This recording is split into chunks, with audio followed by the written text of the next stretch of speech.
Representatives attending the 4th International Conference of Small Island Developing States are determined to leave with a unified voice to international partners to let them know that they need to fulfill their obligations that they've made to small island developing states to mitigate the impacts of climate change. I'm Andre Huey, coming to you from Antigua and Barbuda, where I'm covering the International SIDS Conference, the Conference of Small Island Developing States. And a press conference was held on Monday. Several press conferences were held, but one of them on Monday emphasized the importance of SIDS leaving this conference with a unified voice. Minister Chet Greene of Antigua and Barbuda, he's the Minister of Foreign Affairs, Trade, Agriculture and Barbuda Affairs. He was present at that press conference, and I asked him the question of whether or not they will leave this conference with a voice that's forceful enough to get international partners to listen and respond.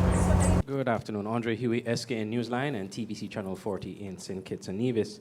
To the Minister, the President of the Seychelles this morning during the plenary session emphasized the point for SIDS to have a unified voice on this issue and to leave this conference with a unified voice.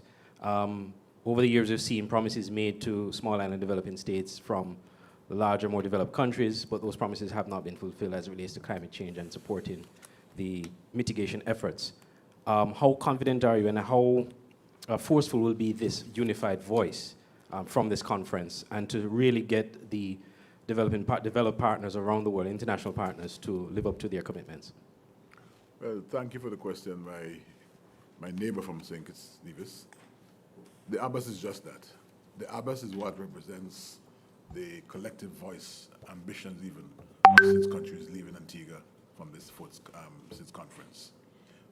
To add to that, the fact that we've had dialogue, ongoing dialogue, leading up to conference, it gives the confidence that our stakeholders are on board, that the ABAS is an actionable plan. It's something that's real. As I mentioned earlier, it's not anything about us just being bureaucratic.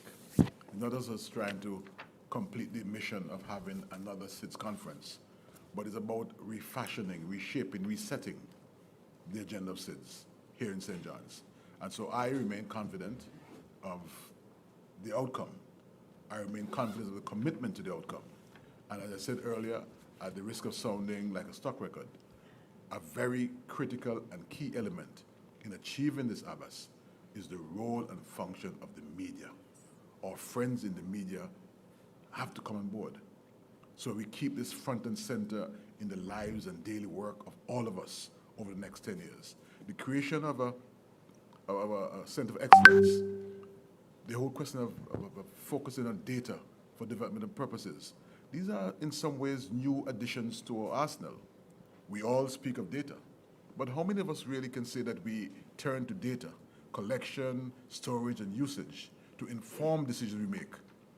And so when we leave Antigua Barbuda and the 4th SIDS conference with the ABAS, the Antigua Barbuda contribution to the resetting of the SIDS clock, proverbial clock, it really will be a commitment from all, shared by all SIDS countries and our international partners.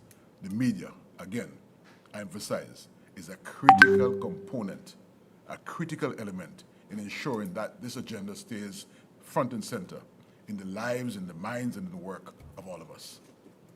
That's Minister Chet Greene of Antigua and Barbuda speaking on the importance of SIDS leaving this conference with a unified voice. The conference goes all the way down to Friday, and as I indicated in my previous report, there are representatives from all the various small island developing countries around the world, including here in the Caribbean. Our Prime Minister of St. Kitts and Nevis, Dr. Terence Drew, is here. He also participated in a session this morning, a brainstorming session with other SIDS leaders, and later this week we're hoping to have a special interview with him here on SKN Newsline to bring you more of coverage here on the SIDS conference in Antigua and Barbuda. Coming to you from the American University of Antigua, where the SIDS 4 conference is being held in Antigua and Barbuda, I'm Andre Huey for SKN Newsline.